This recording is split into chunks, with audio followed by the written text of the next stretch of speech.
একজন ভক্ত ব্রহ্মচারী মন্দির জয়েন করেছে, কিছু টাকা নিয়ে এসছে। তো কিছু টাকা কাছে সাথে আছে, যদি ব্রহ্মচারী আছে ভালো মন্দ কিছু না হয় তাহলে টাকাগুলোর কাছে থাকে। হ্যাঁ, একটু মাঝে মাঝে ওর একটু ক্ষুদা লাগে, বাইরে আবেল কিন্তু টাকা আছে খেতে যায়। কিন্তু যেহেতু তার টাকাটা আছে সেই জন্য স্বতন্ত্র ইচ্ছা জাগাচ্ছে। যদি টাকা না থাকতো ওই মনে ভাবটা হতো কি, এই স্বতন্ত্র ইচ্ছাটা কে জাগাচ্ছে? টাকাটা। ওই টাকাটা না থাকলে তাহলে যে ইচ্ছাটা জাগলো, কার জন্য জাগলো? কে জন্ম দিল? যে জন্ম দেয় তাকে কি বলা হয়? জনক। তোমার কনক ভোগের জনক। তোমার যা সম্পত্তি আছে কি জন্ম দেবে? ভোগ। অনেক টাকা আছে, আরে এত টাকা আছে, একটা মোবাইল কিনে নিয়ে যাই। টাকা না থাকলে ওইটা মনে হতো কি? ভোগ করার মনে হতো কে দিল? টাকা। তাহলে ভোগ করার প্রবৃত্তিটা পিতাটা কে? হ্যাঁ, টাকা, সম্পদ। তোমার কনক, কনক মানে কি? সম্পদ। তোমার কনক ভোগের জনক। ভোগ করলে কি হয়? ভোগ করলে কি হয়? ভোগ করলে কি হয়?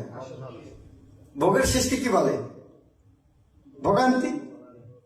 ভোগের অন্ত মানে কি? আর ভোগান্তি কথার আর একটা অর্থ কি?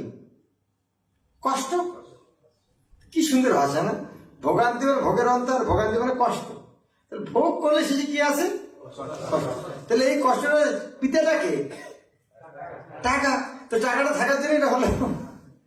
তাই ভক্তি সিদ্ধান্ত সরস্বতী ঠাকুর একটা গানে লিখেছেন, বৈষ্ণবকে লিখেছেন, তোমার কনক ভোগের জন্য, কনকের দ্বারে সেব মাধব। কনকের যে কনকটা আছে ওটার দ্বারা কার সেবা করো? মাধব। কেন? কনক মানে কি? লক্ষ্মী। লক্ষ্মী স্বামীর নাম কি? মাধব। মাধব মানে কি? লক্ষ্মী। ধবা মানে কি? ধাবা মানে স্বামী। বি ধাবা, যার স্বামী নেই বিধাবা। তাহলে ধাবা মানে কি? স্বামী। ধাবা মানে স্বামী। বি ধাবা, যার স্বামী নাই বিধাবা। যার স্বামী তার নাম কি?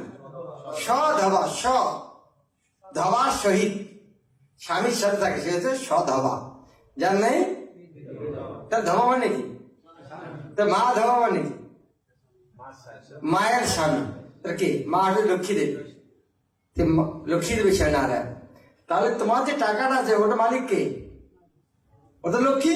তার স্বামীটা কে? মাধব। তুমি ভোগ করতে যাচ্ছ কেন? লাভ তো খেতে হবে।